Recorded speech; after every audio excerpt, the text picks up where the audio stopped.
গত এক দশকের মধ্যে সবচেয়ে ভয়াবহ তুষার ঝড়ে বিপর্যস্ত যুক্তরাষ্ট্রের উত্তর পূর্বাঞ্চল। আবহাওয়াবিদদের মতে এমন শক্তিশালী ঝড় বহু বছর দেখা যায়নি। 2 ফুট থেকে কোথাও কোথাও 30 ইঞ্চিরও বেশি বরফে ঢেকে গেছে রাস্তাঘাট, ফলে স্তব্ধ জনজীবন। মেরিল্যান্ড থেকে মেইন পর্যন্ত বিস্তীর্ণ এলাকায় জারি হয়েছে সতর্কতা। প্রশাসনের পক্ষ থেকে বাসিন্দাদের ঘরের বাইরে না বেরোনোর পরামর্শ দেওয়া হয়েছে। স্কুল কলেজ বন্ধ, পরিবহন ব্যবস্থাও। বহু অঙ্গরাজ্যে জরুরি অবস্থা ঘোষণা করা হয়েছে। সবচেয়ে ভয়াবহ পরিস্থিতি নিউ ইয়র্কে। তুষার ঝড়ের সঙ্গে যোগ হয়েছে বিদ্যুৎ বিপর্যয়।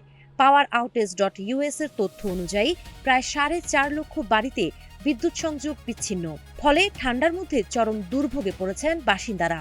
যুক্তরাষ্ট্রের ন্যাশনাল ওয়েদার সার্ভিস জানিয়েছে, সোমবার উত্তর পূর্ব উপকূলে আছড়ে পড়ছে সাইক্লোন বুমা। ঝড় ধীরে ধীরে উত্তরের দিকে অগ্রসর হচ্ছে এবং সপ্তাহের শেষের দিকে আরও প্রবল তুষারপাতের আশঙ্কা রয়েছে।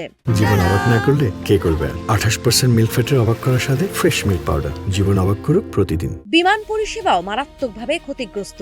ফ্লাইট অ্যাওয়ারের তথ্য অনুযায়ী শনিবার থেকে মঙ্গলবার পর্যন্ত প্রায় 10,000 ফ্লাইট বাতিল হতে পারে। শুধু সোমবারই বাতিল হয়েছে 5,500-এর বেশি বিমান। নিউ জার্সি, নিউ ইয়র্ক ও বোস্টনে সবচেয়ে বেশি ফ্লাইট বাতিল হয়েছে। 2,500-এর বেশি বিমান দেরিতে ওঠানামা করছে। TF গ্রিন ইন্টারন্যাশনাল এয়ারপোর্টে সোমবার প্রায় 33 ইঞ্চি বরফ জমেছে।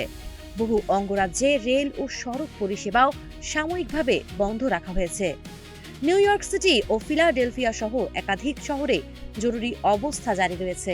বরফে ঢেকে যাওয়া শহর, অচল বিমানবন্দর, অন্ধকারে ডুবে থাকা লক্ষ লক্ষ বাড়ি। এই ভয়াবহ তুষারঝড় কবে থামবে, এখন সেই অপেক্ষায় গোটা আমেরিকা। সাবা খান, নাগরিক প্রতিদিন।